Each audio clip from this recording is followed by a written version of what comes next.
먼저 그 홍관희 교수님의 주제 발표 아주 잘 들었습니다. 또그 내용도 전적으로 동감을 하고 있다고 말씀을 드리고요.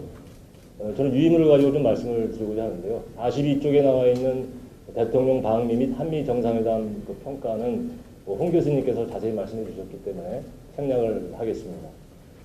43쪽입니다. 저는 그 한미 정부의 대북 정책과 관련해서 이 분야를 좀 중점적으로만 이렇게 말씀을 드리겠습니다.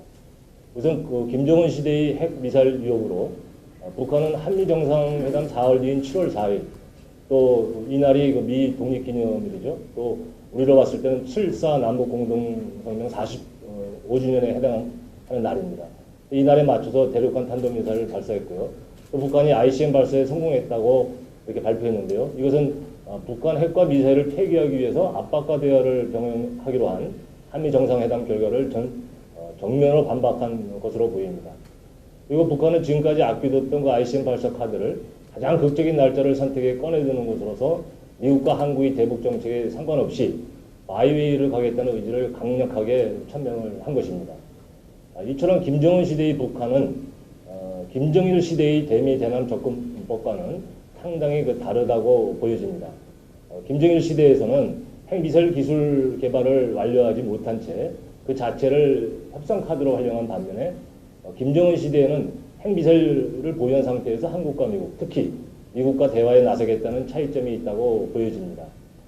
즉 김정일 시대에는 핵미사일 개발 과정에서 국제사회의 제재를 피하고 또 체제 유지를 위해서 한국이 지원을 받을 목적으로 때로는 한국에게 아쉬운 소리를 했지만 개발 완료를 눈앞에 둔 김정은은 확실한 힘의 우위를 바탕으로 해서 미국과 한국을 대하겠다는 의도로 보여집니다. 따라서 과거 김대중 노무현 정부 당시의 방식으로 남북 관계를 풀어가는 것은 대단히 어려움이 있는 것으로 보여집니다. 그 한편 많은 분들이 말씀하셨지만 국내 전문가들은 2020년까지 북한이 최대 100개의 핵무기를 보유할 것으로 예상하고 있고요. 또 1년 내에는 미국 동부까지 날아가는 사거리 1만 3천 km급의 ICM을 개발할 것으로 전망하고 있습니다. 북한이 만약 ICM을 완성해서 핵탄두를 장착하면 미국의 평화협정 체결을 요구할 것으로 보여집니다. 그리고 이 과정에서 북한은 체제 보장을 이유로 해서 연합사 유엔사를 해체하고 이어서 주한미군도 철수시키라고 요구할 것인데요. 이것은 바로 대남 적과 통일을 하겠다는 의도라는 것입니다. 다음은 북한 비핵화 구상에 대해 말씀드리고자 하는데요. 문재인 대통령이 그 한미 정상회담에서 제재와 대화를 활용한 단계적이고 포괄적인 접근을 바탕으로 북핵 문제를 해결했다고 말씀을 하셨고요. 또 G20 정상회의에서는 보다 구체적으로 그 베를린 구상을 통해서 북한이 완전한 비핵화와 함께 평화협정 체결을 추진하겠다고 말씀하셨습니다. 이를 위해서 이산가족 상봉이라든가 군사분계선의 적대행위 중단 이와 같은 것들을 주장하면서 북한에게 비핵화를 위한 대화 테이블로 조속히 복귀할 것을 촉구하셨습니다. 즉, 문재인 새 정부는 북핵 문제 해결을 위해서 입구는 동결, 출구는 비핵화 완결이라는 그 비핵화 구도를 그리고 있는 것으로 보여집니다. 그런데 북한은 2012년 알고 계시다시피 헌법 개정을 통해서 핵보유국임을 명시화했고요. 또 자신들을 사실상의 핵보유국으로 간주하고 있기 때문에 북한 입장에서 비핵화는 논의 대상이 아니라는 것이죠.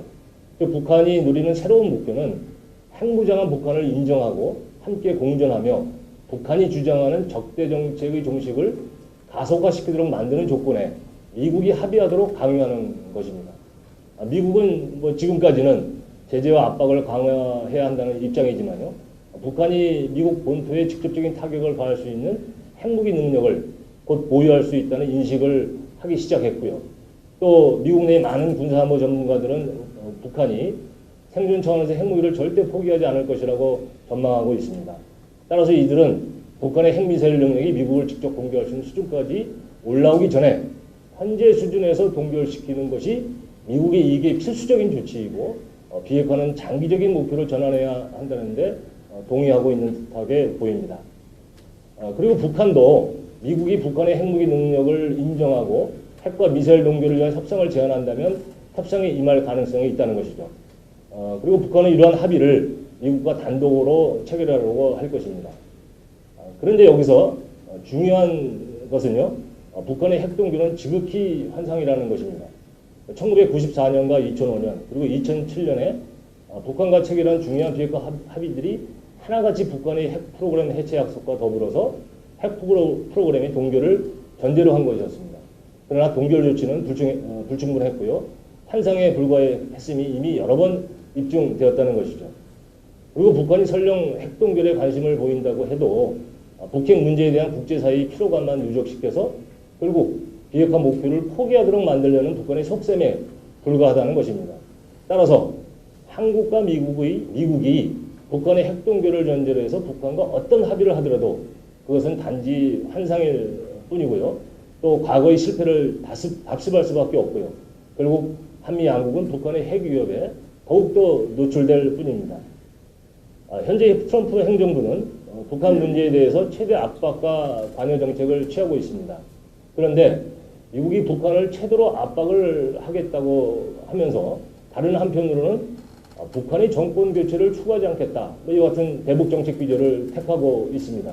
그런데 이것은 모순이라는 것이죠. 북한은 정권 유지의 최고로가 핵무기라고 인식하고 있는데요. 즉 북한 정권이 교체되면 핵무기도 없어지지만 반대로 핵무기가 없어지면 정권도 교체될 것으로 북한은 생각하고 있다는 것입니다.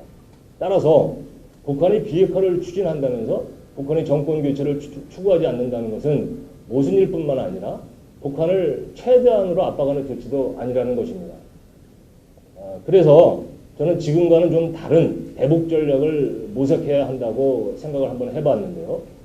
우선 이걸 말씀드리기 전에 우선 한국 정부가 이번 주 월요일이죠. 17일에 북한의 군사회담, 적시자 회담을 제의했습니다.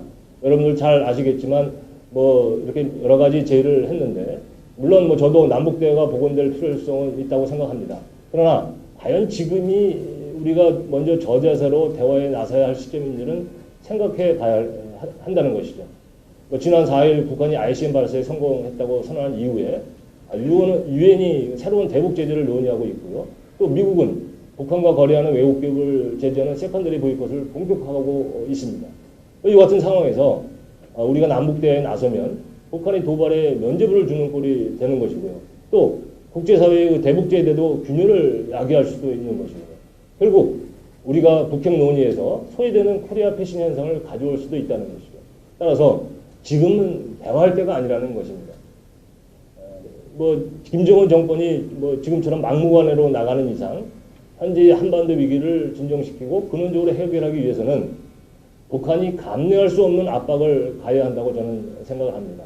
즉 북한의 핵과 미사일 도발 야유를 꺾기 위해서는 현재 최대의 압박 수준 이 이상을 넘어서서 북한의 숨통을 조이는 전략으로 전환할 필요가 있다는 것입니다. 즉 김정은이 핵을 지키려다가 정권을 이룰 수 있겠다고 판단할 정도로 숨통을 조여야 한다는 것이죠. 따라서 한국과 미국은 우방국과 협력해서 북한이 핵무기보다 더 소중하게 집착하는 것, 바로 정권의 생존을 일조롭게 만들어서 북한이 핵무기 추구를 중단하도록 강요해야 한다는 것입니다. 김정은은요, 핵무기가 정권의 생존을 보장해 줄 것이라고 믿고 있는데요. 김정은에게 핵무기 추구가 정권의 종말을 가져올 것임을 확신하도록 만들어야 한다는 것입니다. 다시 말해서 북한에게 핵무기와 정권 생존 중 양자택일을 하도록 강요해야 한다는 것이죠. 김정은이 핵무기 추구를 통해서 얻을 수 있는 최종 상태가 정권의 종말이라는 점을 확신해야만 자신이 선택한 경로를 제고하게 될 것입니다. 핵무기 추구의 대가로 김정은 정권이 도저히 감내하지 못할 수준의 제재와 압박을 강해야 하는데요. 여기에는 가혹한 비용이 부과가 등을 겨냥해서 경제, 무역, 금융, 정치, 외교, 또 군사 이와 같은 여러 수단의 범위와 강도를 동시에 또 급격하게 증가시키는 방식으로 숨통을 조여야 합니다. 이러한 전략은 때로는 공개적으로도 시행되어야 하고요. 또 때로는 비공개적으로도 수행되어야 할 것이고요. 또 이 과정에서 중국에 대한 설득과 또 한미 간의 공조는 필수적이라고 생각합니다. 이러한 조치들은 일정한 위험을 수반할 수 있습니다. 하지만 북한이 핵 위협을 증가시키도록 방치하는 것은 더욱 위험합니다. 또 과거 방식의 점진적 적용은 북한에게 제조 조치들을 우회할 수 있는 시간을 부여할 뿐이라고 믿고 있습니다. 이상 저희 견해를 여기까지 말씀드렸습니다.